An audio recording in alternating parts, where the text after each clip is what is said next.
Massada is a mountain, but it is also an historic episode that the talented historian and writer Josephus Flavius wrote about almost 2,000 years ago.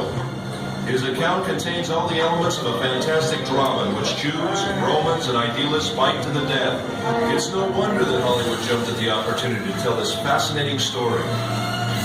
With an impressive set and thousands of extras, they created a colossal film featuring the rebel leader Eleazar, son of Yair, and the Roman commander Flavius Silva in the leading roles. However, in the movie, unlike real life, no one really deals with the dilemmas or personal struggles, and certainly not with the more problematic aspects of the story. Then where should we start our story? We could start with the Hasmoneans, who were the first to discover the advantages of this isolated cliff in the heart of the desert.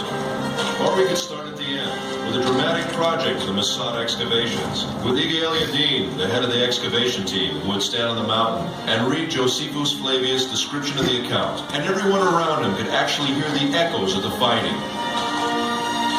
Or we could start the quest with King Herod.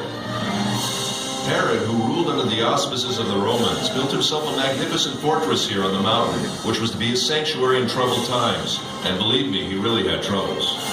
Herod, like any other king, built his palaces to the highest standards of his day. One of them is this Western palace. Herod's architect was probably a short guy. Here he built himself a bathhouse, and he would put his lamp here and enter his bath. What can I tell you? This king loved the good life. Until now, we spoke about Herod. It wasn't the splendor of Herod's style that made Massada what it is today.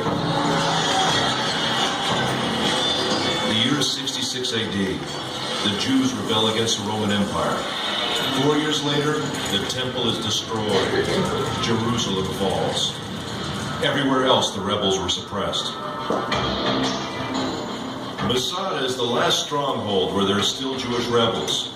And believe me, they didn't need Herod's palaces. The rooms in the wall were divided and used as living quarters. They lived from food in the storerooms, and they drank water from the cisterns, kindly left behind by Herod long ago. Right from the beginning of the excavations, signs of the rebels were found elsewhere, in the palaces, in the